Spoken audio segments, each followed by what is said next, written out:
من يهده الله فلا مضل له ومن يضلله فلا هادي له وأشهد أن لا إله إلا الله وحده لا شريك له وأشهد أن محمدا عبده ورسوله أما بعد فإن خير الحديث كتاب الله وخير الهدي هدي محمد صلى الله عليه وسلم وشر الأمور محدثاتها وكل محدثة بدعة وكل بدعة ضلالة وكل ضلالة في النار يا أيها الذين آمنوا اتقوا الله حق تقاته ولا تموتن إلا وأنتم مسلمون يا أيها الناس اتقوا ربكم الذي خلقكم من نفس واحدة وخلق منها زوجها وبث منهما رجالا كثيرا ونساء واتقوا الله الذي تساءلون به والأرحام إن الله كان عليكم رقيبا يا أيها الذين آمنوا اتقوا الله وقولوا قولا سديدا يصلح لكم أعمالكم ويغفر لكم ذنوبكم ومن يطع الله ورسوله فقد فاز فوزا عظيما اللهم صل على محمد وعلى آل محمد كما صليت على إبراهيم وعلى آل إبراهيم إنك حميد مجيد اللهم بارك على محمد وعلى آل محمد كما باركت على إبراهيم وعلى آل إبراهيم إنك حميد مجيد رب اشرح لي صدري ويسر لي أمري واحلل عقدة من لساني يفقهوا قولي قال الله تبارك وتعالى في القرآن المجيد والفرقان الحميد ألهاكم التكاثر حتى زرتم المقابر كلا سوف تعلمون ثم كلا سوف تعلمون كلا لو تعلمون علم اليقين لترون الجحيم ثم لترونها عين اليقين ثم لتسألن يومئذ عن النعيم تمام طرح کی تعریفیں تعریفی کلمات اللہ رب العزت کے لیے جو تمام جہانوں کا اکیلا ہی مالک ہے، خالق ہے، رازق ہے۔ انگنت لا تعداد درود و سلام ہو صاحب صرف و کمال، امام الانبیاء، امام الرسل، خاتم النبیین، جناب محمد رسول اللہ صلی اللہ علیہ وسلم کی ذات اقدس پر سلامتی ہو، صحابہ پر، تابعین پر، تبع تابعین، علماء اور فقہاء پر جو آج دن تک ہم تک دین کی دعوت پہنچا رہے ہیں۔ الہاکم التکاثر، الہا یلہی سے ہے ہلاکت میں ڈال دیا کم تمہیں، ہلاکت میں ڈال دیا تمہیں۔ التکاثر کثرت نے، کس چیز کی کثرت؟ کثرت جس چیز کی بھی ہو وہ عجیب محسوس ہوتی ہے۔ اگر کھانے میں نمک زیادہ ہو جائے تو وہ کھانا کڑوا ہو جایا کرتا ہے، کھانے کے قابل نہیں رہتا۔ چائے میں چینی بہت زیادہ ہو جائے تو وہ پینے کے قابل نہیں رہتی۔ اسی طرح انسان جس چیز کی بھی کثرت کے ساتھ طلب کرتا ہے تو وہ اس کو ہلاک کر دیتی ہے، اس کو خراب کر دیتی ہے۔ رمضان کا مہینہ بڑا بابرکت مہینہ ہے، شیطان 11 مہینے محنت کرتا ہے کہ اس کو بھٹکا دوں، اس کو گمراہ کر دوں، اور انسان 11 مہینے آج کا مسلمان غفلت میں پڑا رہتا ہے اور شیطان اس کو بھڑکاتا رہتا ہے آہستہ آہستہ کر کے، اور رمضان میں اس کو پھل ملتا ہے۔ آج کا مسلمان رمضان کے اندر بھی خطائیں کرنے سے، معصیت والے کام کرنے سے نہیں رکتا، اس کا روزہ بھی اس کو اس سے منع نہیں کرتا۔ کیسی بات ہے! اللہ کے نبی صلی اللہ علیہ وسلم تو فرمائیں کہ رزق حلال کماؤ۔ جو بندہ بھی حرام کا ایک لقمہ اپنے پیٹ کے اندر لے کر جاتا ہے، اپنے جوف کے اندر لے کر جاتا ہے، 40 دن کی اس کی عبادت قبول نہیں ہوتی۔ رمضان سے ایک دن پہلے لقمہ حرام اپنے پیٹ کے اندر لے کر گیا، 30 دن کی روزے کی عبادت کی، کتنی عظیم عبادت ہے، قبول ہی نہیں۔ اور پھر آج کا مسلمان یہ گلہ کرتا ہے کہ میں دعائیں مانگ مانگ کر تھک گیا ہوں، میری دعائیں قبول نہیں ہوتی۔ سب سے بڑی وجہ یہ دعا جیسی عبادت قبول نہ ہونے کی وہ یہ ہے کہ اپنے پیٹ کے اندر لقمہ حرام کو لے کر گیا ہے۔ سعد بن ابی وقاص رضی اللہ تعالیٰ عنہ نبی اکرم صلی اللہ علیہ وسلم کے سامنے کھڑے ہوتے ہیں، کہتے ہیں اللہ کے نبی میرے لیے دعا کیجئے کہ میں مستجاب الدعوات ہو جاؤں۔ جانتے ہیں مستجاب الدعوات کسے کہتے ہیں؟ مستجاب الدعوات اسے کہتے ہیں کہ جو دعا مانگے وہ قبول ہو جائے۔ اور جانتے ہیں یہ سعد بن ابی وقاص کون ہیں؟ یہ 10 مبشرہ صحابہ میں سے ہیں جن کو زندگی میں ہی اللہ کے نبی صلی اللہ علیہ وسلم نے جنت کی بشارت دے دی۔ یہ کیا سوال کر رہے ہیں اللہ کے پیغمبر علیہ السلام سے کہ اللہ کے نبی میں مستجاب الدعوات ہونا چاہتا ہوں کہ میں جو دعا مانگوں اللہ اسے قبول کر لے۔ اللہ کے نبی صلی اللہ علیہ وسلم فرماتے ہیں سعد میں تمہارے لیے یہ دعا نہیں مانگ سکتا، میں تمہارے لیے دعا نہیں کر سکتا، لیکن میں تمہیں ایک ایسا نسخہ بتاتا ہوں، ایسی چیز بتاتا ہوں کہ تم مستجاب الدعوات ہو جاؤ گے، تم جو دعا مانگو گے تمہاری دعا قبول ہو جائے گی۔ فرمایا اپنے رزق کو حلال کر لے، حلال رزق کمانا شروع کر دے، تجھے اللہ مستجاب الدعوات بنا دے گا۔ کیسی بات ہے! اللہ کے نبی صلی اللہ علیہ وسلم نے یہ نسخہ صرف سعد بن ابی وقاص رضی اللہ تعالیٰ عنہ کو نہیں بتلایا، بلکہ آج کے ہر مسلمان کو یہ امپلیمنٹ ہوتا ہے کہ اپنے پیٹ کے اندر اگر وہ لقمہ حرام کو نہیں لے کر جاتا، حلال رزق کا اہتمام کرتا ہے تو پھر وہ مستجاب الدعوات بن جائے گا، وہ مستجاب الدعوات ہو جائے گا۔ جو دعا مانگے گا اللہ اس کی دعا کو قبول کرے گا۔ شرط کیا ہے کہ رزق حلال کمانا ہے۔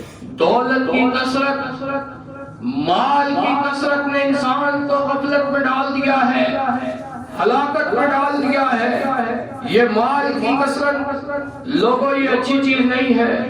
بہت زیادہ مال اگر انسان کے پاس ہو تو اللہ کے نبی صلی اللہ علیہ وسلم نے 3 لوگوں کے بارے میں وعید سنائی ہے کہ سب سے پہلے 3 لوگوں سے جہنم بھری جائے گی، جہنم میں یہ 3 لوگ سب سے پہلے داخل ہوں گے۔ پہلا وہ عالم ہے کہ جو اپنے علم کو اس لیے استعمال کرتا تھا کہ وہ مشہور ہو جائے، وہ معروف ہو جائے، اس لیے مسئلے بیان کرتا تھا بڑے بڑے کہ اسے عالم کہا جائے۔ ریاکاری ایک ایسی چیز ہے کہ سب سے پہلے اس کو بھرا جائے گا دنیا کے اندر۔ شیطان کا سب سے بڑا ہتھیار ہے یہ ریاکاری، بہت بڑا ہتھیار ہے۔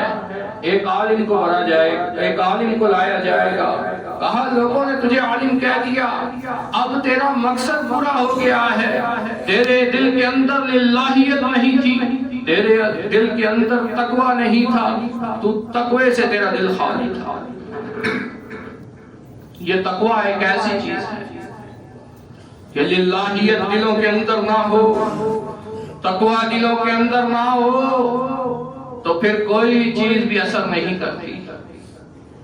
ایک عالم کو چاہیے کہ وہ عاجز رہے، اس کے دل کے اندر للہیت ہو، اس کے دل کے اندر تقوی موجود ہو۔ اگر یہ چیز نہیں ہوگی تو کامیابی نہیں ہے، کامیابی صرف اور صرف تقوی پر ملے گی۔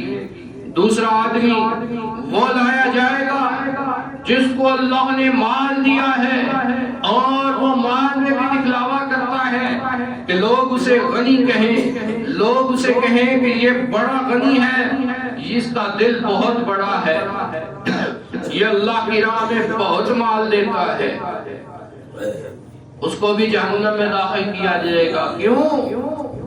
وہ اس لیے عمل کر رہا تھا کہ اس کو غنی کہا جائے کہ یہ بہت غنی ہے، یہ بہت اللہ کی راہ میں دیتا ہے۔ ریاکاری کرے گا اپنے مال کے اندر بھی، اس کو بھی جہنم کے اندر داخل کیا جائے گا۔ اور تیسرا وہ شخص جو اللہ کی راہ میں شہید کیا گیا، جہاد فی سبیل اللہ کرتے ہوئے اس کو موت آ گئی اور پھر لوگوں نے اس کو کہا کہ یہ شہید ہے، کتنا بہادر تھا کہ اللہ کی راہ میں یہ شہید کیا گیا ہے، لیکن اصل میں یہ شہید نہیں ہوگا۔ اللہ کہے گا کہ تو نے یہ عمل اس لیے کیا ہے کہ تجھے بہادر کہا جائے، تجھے کہا جائے کہ یہ بہادر تھا، بہت زیادہ میدان جنگ کے اندر یہ بہادری سے لڑا ہے، تو اس کو بھی جہنم میں ڈالا جائے گا۔ کیوں؟ یہ ریاکاری ایسی چیز ہے، یہ عملوں کو ضائع کرنے والی ہے، اسی لیے اس کو شرک اصغر کہا گیا ہے، چھوٹا شرک۔ ایک شرک اکبر ہے جو ایمان کو کھا جاتا ہے، تمام اعمال ضائع ہو جاتے ہیں۔ اگر کوئی آدمی اللہ کے ساتھ شرک کرتا ہے تو اس کے تمام اعمال ضائع ہو جاتے ہیں، اس کے تمام اعمال ضائع ہو جاتے ہیں۔ یہ تو ہے شرک اکبر، اور ریاکاری شرک اصغر ہے کہ یہ اعمال کو کھانے والا ہے۔ حج کے دوران انسان کے دل میں یہ خیال آیا اور اس نے ریاکاری کا ارتکاب کیا تو آپ کا حج جیسا بڑا عمل ضائع، عمرے جیسا بڑا عمل ضائع، وہ اعمال کو کھا جاتی ہے۔ اور شرک اکبر وہ ایمان کو کھانے والے۔ اسی لیے اللہ تعالیٰ نے قرآن کے اندر فرمایا الہاکم التکاثر، کثرت دنیا نے، دنیا کی چاہت نے تمہیں ہلاکت میں ڈال دیا ہے، تمہیں ہلاک کر دیا ہے، حتی زرتم المقابر، یہاں تک کہ تم قبر میں پہنچ گئے۔ انسان کی خواہشات کو یہ قبر کی مٹی ہی بڑھ سکتی ہے، انسان کی خواہشیں ختم نہیں ہوتی۔ اسی لیے کہا گیا ہے کہ تقوی اختیار کرو۔ خطبے کے اندر بھی 3 آیات پڑھی جاتی ہیں، یا ایھا الذین آمنوا اتقوا اللہ حق تقاته ولا تموتن الا وانتم مسلمون۔ کہا جاتا ہے کہ اے ایمان والو، اللہ سے ڈرو، اللہ کا تقوی اختیار کرو، اپنے دلوں کے اندر للہیت پیدا کرو، اللہ کا خوف اپنے دلوں کے اندر محسوس کرو۔ نہ تمہیں موت آئے مگر مسلمان ہو کر، فرما بردار بن کر، مطیع بن کر، تم اطاعت کرنے والے ہو اللہ اور اس کے رسول کی، تب یہ 3 آیات پڑھی جاتی ہیں۔ اور پھر دوسری آیت یا ایھا الناس اتقوا ربکم الذی خلقکم من نفس واحدہ، سب سے بڑی حقیقت اللہ تعالیٰ بتا رہا ہے، لوگوں کو مخاطب کیا ہے دوسری آیت کے اندر، یا ایھا الناس اتقوا، اے لوگوں اللہ کا تقوی اختیار کرو، اللہ سے ڈرو۔ تمہیں اس نے ایک جان سے پیدا کیا ہے، ایک جان سے تخلیق کیا ہے، پھر اس سے اس کی بیوی کو نکالا ہے، اور پھر دونوں کے ملاپ سے بہت سے مرد اور بہت سی عورتیں پیدا کی ہیں، اور پھر اللہ تعالیٰ نے کہا ہے کہ اللہ تعالیٰ سے ڈرو، اللہ کا تقوی اختیار کرو، رشتہ داری کو توڑنے والے تم نہ ہو، رشتہ داروں کے معاملے میں بھی اللہ سے ڈرو، اور اللہ خوب تمہارے اوپر نگہبانی کرنے والا ہے۔ تیسری آیت کے اندر فرمایا، یا ایھا الذین آمنوا اتقوا اللہ، اے لوگو، اے ایمان والو، اللہ کا تقوی اختیار کرو، اللہ سے ڈرو، وقولوا قولا سدیدا، اور سیدھی بات کہو، جب بھی کہو تو سیدھی بات کہو، ٹیڑھی بات نہیں کرنی، کوئی بات کرتے ہوئے جھوٹ نہیں ہونا چاہیے، جب بھی بات کرو تمہارے دل کے اندر خشیت الہی ہو، تمہارے دلوں کے اندر تقوی ہو، اور یہ رمضان ہمیں تقوی کا ہی درس دیتا ہے۔ فرمایا کہ اے ایمان والو، تم پر رمضان کے روزے فرض کیے گئے ہیں تاکہ تم تقوی اختیار کرو۔ یہ تقوی کیا چیز ہے؟ کیوں اللہ بار بار کہہ رہا ہے؟ اب کہا وَقُولُوا قَوْلًا سَدِيدًا، جب بھی کہو تو سیدھی بات کہو۔ اب سیدھی بات کرنے سے کیا ہوگا کہ وہ تمہارے اعمال کی اصلاح کر دے گا، تمہیں معاف کر دے گا۔ سیدھی بات کرنے سے کتنا بڑا فائدہ کہ وہ تمہارے اعمال کی اصلاح فرما دے گا، اور پھر تمہیں بخش بھی دے گا۔ وَمَن يُطِعِ اللَّهَ وَرَسُولَهُ، جس نے بھی اللہ اور اس کے رسول کی اطاعت کی، فَقَدْ فَازَ فَوْزًا عَظِيمًا، وہ بہت بڑی کامیابی ہے اس کے لیے۔ تو دنیا کے اندر انسان مسافر بن کے آیا ہے، سوچے تو صحیح کہ میں دنیا کے اندر کتنی زندگی جی لوں گا، کتنی زندگی ہے۔ روز دیکھتے ہیں کہ بچہ پیدا ہوا ہے، کئی دفعہ وہ فوت ہو جایا کرتا ہے، 2 دن کا تھا فوت ہو گیا، 3 دن کا تھا فوت ہو گیا، 1 ہفتے کا تھا فوت ہو گیا۔ کیا ہم نہیں دیکھتے؟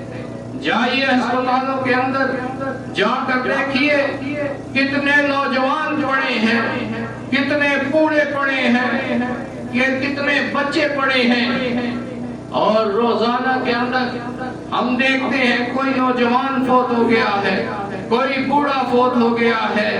یہ موت کسی کو بھی نہیں دیکھتی۔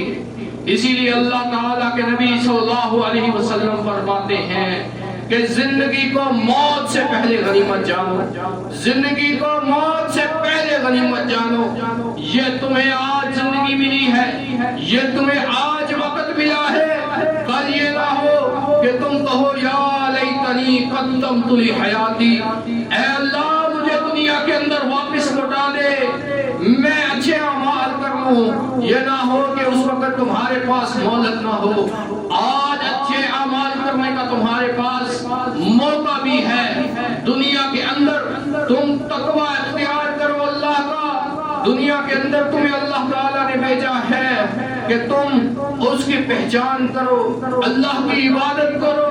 اور آج مسلمان نے یہ مقصد بنا لیا ہے کہ ہماری معیشت سٹرونگ نہیں ہے، معیشت پر توجہ دیتے ہیں۔ آج بڑی بڑی حکومتیں ہیں مسلمانوں کی، دیکھیے کتنے ملک ہیں مسلمانوں کے، سارے ملک ایک چیز پر ہی توجہ دیتے ہیں، وہ ہے معیشت۔ پاکستان کے اندر بھی یہ شور مچا ہے، اور وہ ہے معیشت، کہ ہماری معیشت کیسے سٹرونگ ہو جائے، ہم کیسے اوپر جائیں۔ اللہ اللہ کے نبی صلی اللہ علیہ وسلم نے کبھی بھی اس چیز کو نہیں سوچا کہ معیشت کو اوپر لے کر جائے۔ اللہ کے نبی صلی اللہ علیہ وسلم نے کیا سوچا ہے؟ معیشت کے بارے میں کبھی بھی نہیں سوچا۔ آپ صلی اللہ علیہ وسلم نے یہودیوں کو مدینے سے باہر نکال دیا تھا۔ کیا یہودی معاشی طور پہ اسٹرانگ نہیں تھے؟ اوس و خزرج کو لڑاتے نہیں تھے آپس کے اندر؟ ان کو انہوں نے سود پر قرضے بھی دیے ہوئے تھے۔ اللہ کے نبی صلی اللہ علیہ وسلم نے خطبہ حجۃ الوداع کے اندر سب سے پہلے کہا کہ میں عباس بن عبد المطلب کا سود معاف کرتا ہوں، اس کے قرضے بھی معاف کرتا ہوں۔ اور اللہ کے نبی صلی اللہ علیہ وسلم نے سب سے پہلے یہ مثال قائم کی۔ کیا ان کو خیال نہیں تھا معیشت کا؟ اللہ کے نبی صلی اللہ علیہ وسلم نے سب سے پہلے صحابہ کو درس دیا۔ وہ درس کیا تھا؟ وہ للہیت کا درس تھا۔ وہ صحابہ کے دلوں میں تقوی پیدا کرنے کا درس تھا۔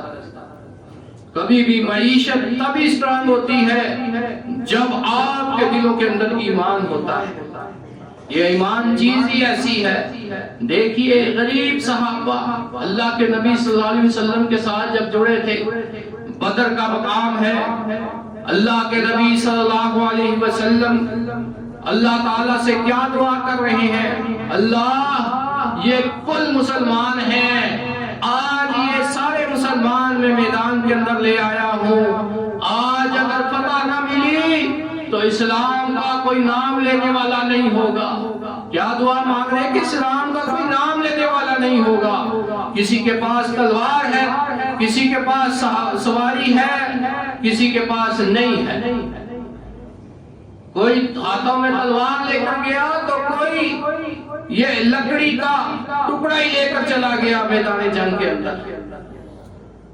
کیسا اللہ کا تقویٰ ہے! کوئی بوڑھا ہے تو کوئی بچہ ہے، بچے بھی اس لشکر کے اندر شریک ہیں، اور بچوں کا ایمانی جذبہ دیکھیے۔ پوچھتے ہیں دو بچے، ایک معاذ ہے اور ایک موفز ہے، پوچھتے ہیں اللہ کے نبی صلی اللہ علیہ وسلم کا سب سے بڑا دشمن کون ہے؟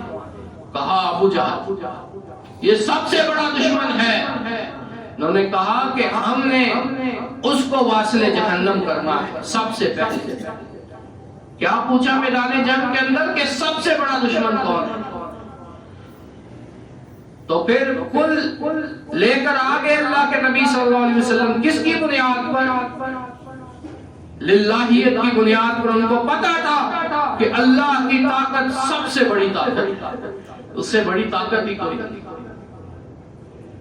اور پھر اس کائنات میں سب نے دیکھا کہ اللہ کے نبی صلی اللہ علیہ وسلم کو فتح ہوئی، اسلام کو فتح ہوئی، اپنے سے 3 گنا بڑے لشکر سے جا کر لڑ گئے۔ کیا معیشت اسٹرانگ نہیں ہوئی؟ معیشت غیرت ایمانی کا نام ہے کہ غیرت ایمانی سے معیشت اسٹرانگ ہوا کرتی ہے۔ کبھی بھی سود سے آپ ملک کو چلاتے ہو، یہ سود ایسی چیز ہے جو قوموں کو کھا جاتی ہے۔ آپ نے کس چیز کی کثرت کی ہے؟ آپ کیا سمجھتے ہیں کہ دولت کے انبار لگے ہوں لیکن اس کے اندر برکت نہ ہو تو وہ انبار بھی خالی ہو جایا کرتا ہے۔ تھوڑی سی چیز ہو اس کے اندر برکت ہو تو وہ لاکھوں سے بہتر ہے۔ ایک غریب مزدور کو دیکھیے جو رزق حلال کماتا ہے، اس کے گھر 10 بچے بھی اگر موجود ہیں تو 10 کے 10 کھا کر سوتے ہیں۔ ایک امیر آدمی کو دیکھیے، وہ 10 کے 10 بچے بھی کماتے ہوں گے تب بھی کہتے ہوں گے، اور وہ حرام کا لقمہ اگر پیٹ کے اندر لے کر جاتا ہے تب بھی وہ روتا ہی ہوتا ہے۔ یہ کبھی تجربہ کر کے دیکھیے، وہ روتا ہی ہوگا، ہمیشہ کہتا ہوگا کہ میری پوری نہیں پڑتی۔ ہم 11 لوگ کمانے والے ہیں پھر بھی پوری نہیں پڑتی۔ کیوں پوری نہیں پڑتی؟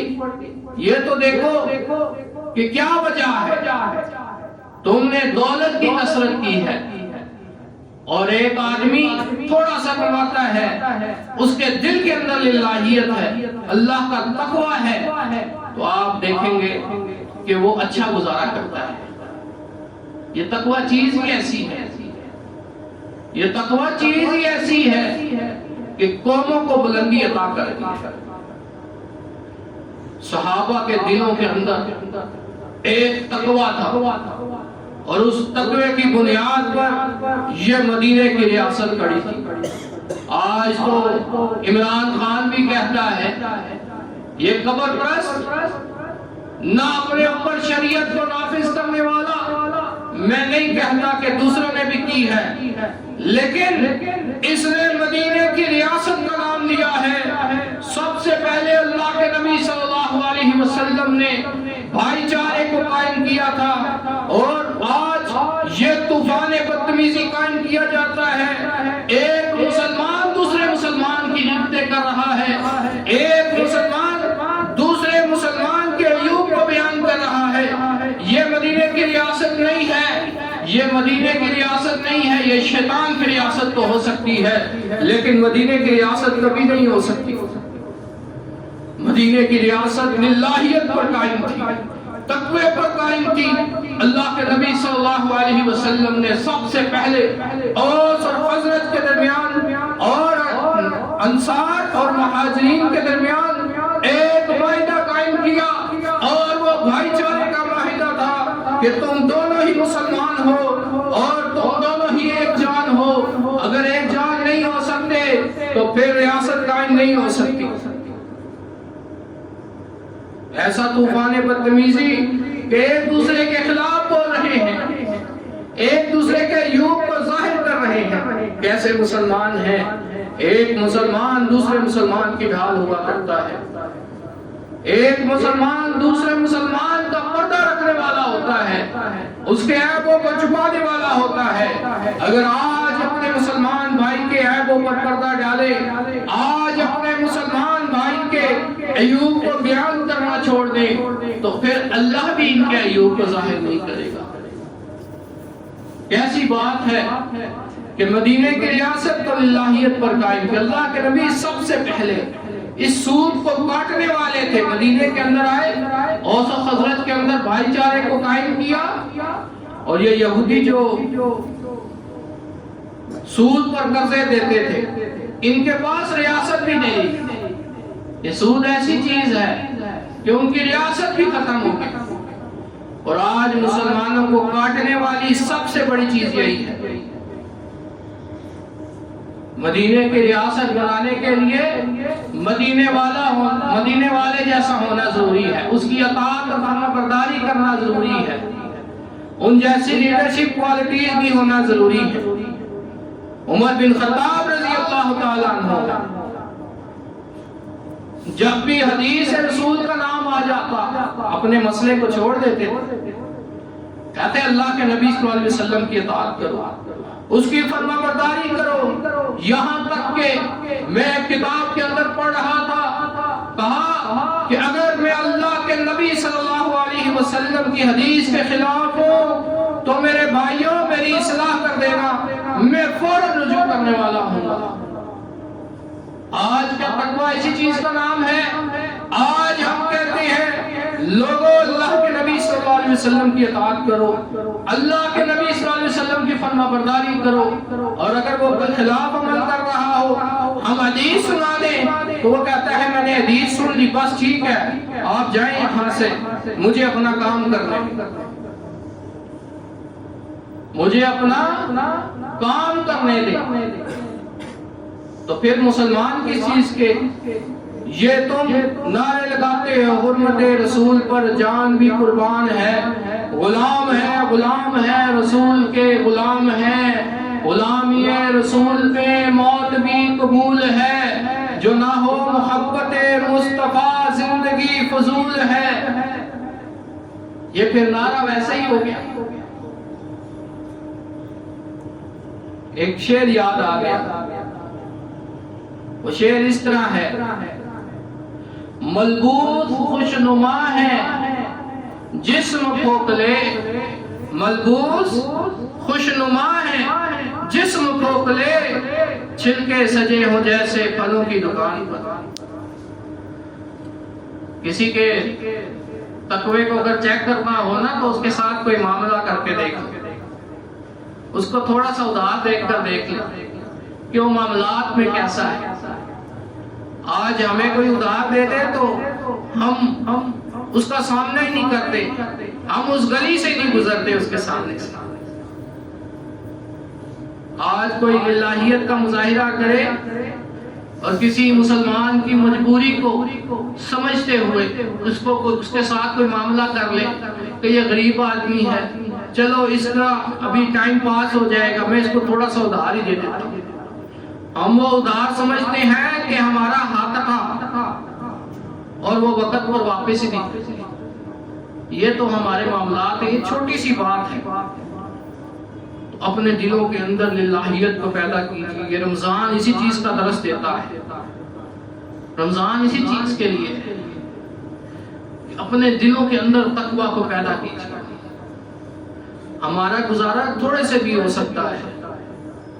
ایک مسلمان ہے، سحری کے ٹائم اس نے کھانا کھایا ہے، پھر جا کر وہ مغرب کے ٹائم کھانا کھاتا ہے، یعنی افطار کرتا ہے. 2 وقت سے بھی اس کا گزارا ہو سکتا ہے. اتنا زیادہ نہ کمائیے کہ کل وہ آپ کے لیے وبال جان بن جائے.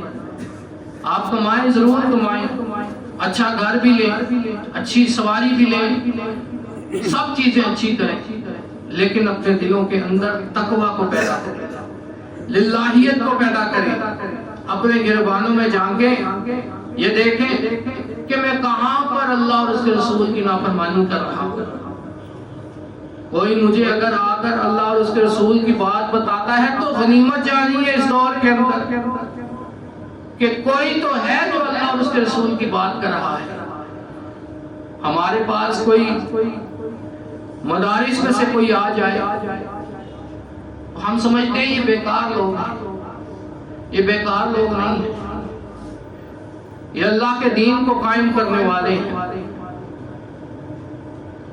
قرآن کا حافظ ہے.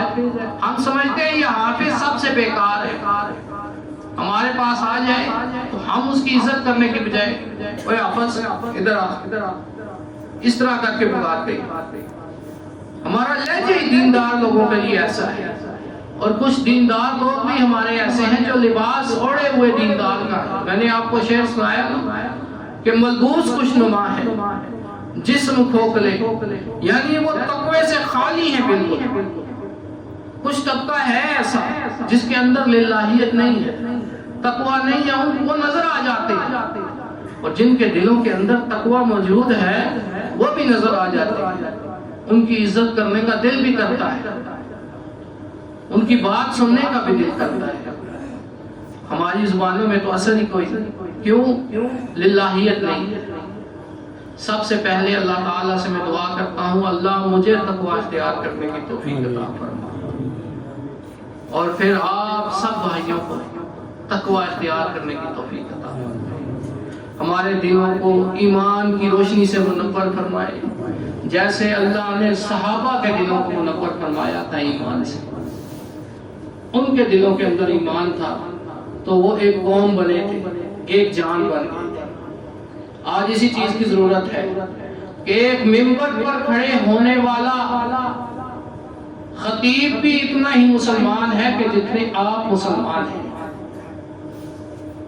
آپ پر بھی اتنی ہی ذمہ داری ہے جتنی میرے اوپر ہے. تو پھر اللہ کے نبی صلی اللہ علیہ وسلم کی چھوٹی سی سنت ہے کہ داڑھی رکھنے والی سنت ہے. دیکھیے ایک سکھ ہے، منموہن سنگھ تھا، وزیر اعظم بن گیا تھا انڈیا کا، لیکن اس نے پھر بھی اپنی پگڑی نہیں چھوڑی، اپنے دین کو نہیں چھوڑا، اس نے داڑھی نہیں کٹوائی. کتنا اپنے دین پر قائم تھا.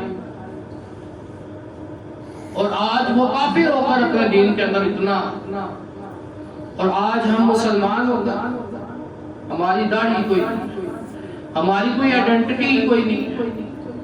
اور پھر مسلمان نماز پڑھنے والا ہوتا ہے، جب انسان کو اللہ تعالیٰ یہ توفیق دے دے گا کہ 5 وقت مسجد کے اندر نماز پڑھے گا تو خود بخود یہ داڑھی نکل آئے گی. ہمارے دلوں کے اندر جب تقویٰ آ جائے گا تو خود بخود یہ داڑھی آ جائے گی. میں نہیں کہتا کہ یہ داڑھی تقوی کی علامت ہے، لیکن یہ تقوی کی طرف لے کر آنے والی ہے، بہت سے گناہوں سے بھی بچاتی ہے. اللہ تعالیٰ سے دعا ہے کہ اللہ تعالیٰ نبی اکرم صلی اللہ علیہ وسلم پر کے طریقہ پر چلنے کی توفیق عطا فرمائے. وآخر دعوانا الحمدللہ.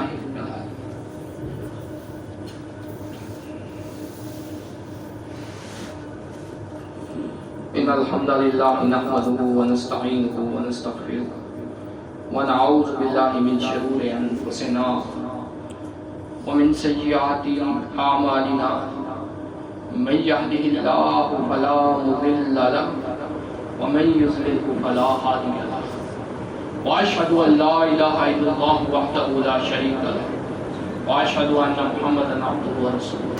أما بعد، آج کا ٹاپک تھا الحاکم التکاثر. کثرت دنیا نے انسان کو غفلت میں ڈال دیا، حتی زرتم المقابر، یہاں تک کہ وہ قبر پر پہنچ گیا. یعنی اس کو موت آ گئی، اور موت تمام چیزوں پر بھاری ہوا کرتی ہے کیونکہ زندگی ختم ہو جاتی ہے. اللہ تعالیٰ نے یہ موت اور زندگی کا سلسلہ کیوں شروع کیا؟ الذی خلق الموت والحیات لیبلوکم ایکم احسن عملا، کہ اللہ تعالیٰ نے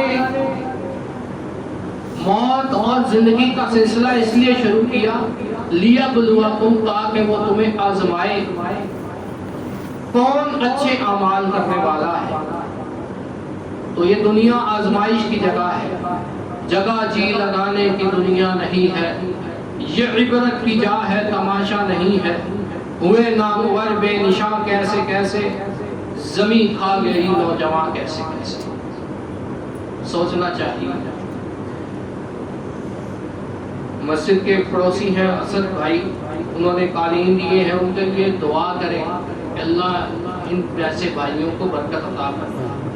جتنے لوگ یہاں پر بیٹھے ہیں اللہ انہیں برکت عطا فرمائے. ایک جامعۃ الحرمین کے لیے اپیل ہے کہ راولپنڈی کے اندر ایک ہی ایسا جامعہ ہے کہ جو طلبہ اور طالبات کو بیک وقت تعلیم دے رہا ہے، اور انہوں نے 8 کنال جگہ لی، 36 کنال جگہ لی ہے. 36 کنال ایئرپورٹ کے قریب. آپ تاجر حضرات ہیں، اس کے اندر تعاون فرمائیں. 8 کروڑ روپے میں سے یہ 4.25 کروڑ روپیہ باقی ہے، انہوں نے دینا ہے. یہ اسلام کے قلعے ہیں، یہاں پر دینی تعلیم دی جاتی ہے. ایک اینٹ بھی کوئی لگاتا ہے اس کے اندر تو اس کو ریٹرن مل جاتا ہے. اللہ تعالیٰ اس کے کاروبار میں برکت دے دیتا ہے. کیوں؟ یہ مال اللہ کا دیا ہوا ہے. اللہ نے مومنین کی صفات بیان کی ہے، الذین یؤمنون بالغیب ویقیمون الصلاۃ ومما رزقناہم ينفقون. جو مال بھی ہم نے ان کو دیا ہے، یہ مال انسان کا کمایا ہوا نہیں ہے.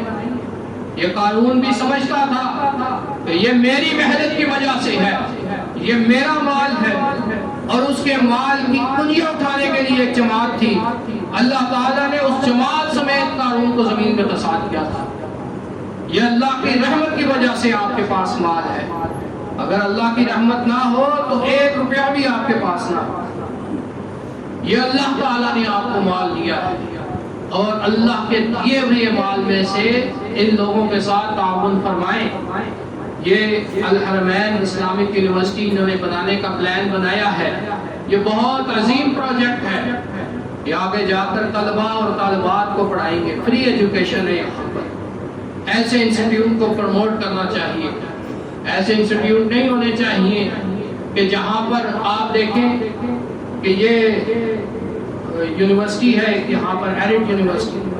پچھلے دنوں ایک بندے نے ویڈیو دکھائی، وہاں پر مخلوط سسٹم لڑکے اور لڑکیاں ناچ رہے ہیں، ڈسکو بنایا ہوا ہے، کوئی پروگرام تھا، کیسی بے حیائی والا پروگرام ہے۔ تو پھر ایسی یونیورسٹیوں کو ہم فیس دیتے ہوئے نہیں تھکتے، لاکھوں روپیہ وہاں کی فیس، سیلف ایجوکیشن وہاں پر حاصل کرنے کے لیے جائیں، کس کو نہیں پتا، میں نے خود حاصل کی ہے، 50-50 ہزار روپیہ پر سمیسٹر فیس وہاں پر دیتے ہیں، اور جہاں پر دینے چاہیے، جہاں پر اپنی بچیوں کو داخل کرانا چاہیے تاکہ نسلیں پوری، ایک عورت اگر علم کے میدان میں چلی جائے، دین کی تعلیم حاصل کر جائے تو پورا خاندان کو سنبھالنے کے لیے کافی ہے، اور ایک عورت اگر جاہل ہو جائے تو وہ پھر پورے خاندان کو بگاڑ کے رکھ دیتی ہے۔ آج ہم دیکھیں نا، عورتوں کی تعلیم پر ہم نے توجہ نہیں دی، ان کو دین کی تعلیم نہیں دلوائی، ہم سمجھتے ہیں کہ یہ بچیاں، ان کو حفظ کیوں کروائیں، انہوں نے کون سا امام بن جانا ہے، ان کو حفظ اس لیے کرائیں تاکہ آپ کے ہاں برکت پیدا ہو، تاکہ آپ کا کھانا پکائیں تو قرآن کی دہرائی کر رہی، ایسے ہی آج بچیوں کی ضرورت ہے۔ تو یہ حفظ بھی کرواتے ہیں بچیوں کو، اور وہاں پہ طالبات کو کتابیں بھی پڑھاتے ہیں، تو پھر ایسے جامعہ کے ساتھ تعاون کرنا چاہیے۔ تو یہ باہر بھائی کھڑے ہوں گے، اور مسجد کے ساتھ بھی تعاون کرنا ہے کہ مسجد کے تعاون پہ اس کی وجہ سے کمی نہ ہے، جتنا آپ تعاون مسجد کے ساتھ کرتے تھے اس سے بڑھ کر دیجیے، اللہ تعالیٰ آپ کے مال میں برکت عطا فرمائے گا۔ وآخر دعوانا ان الحمد للہ رب العالمین۔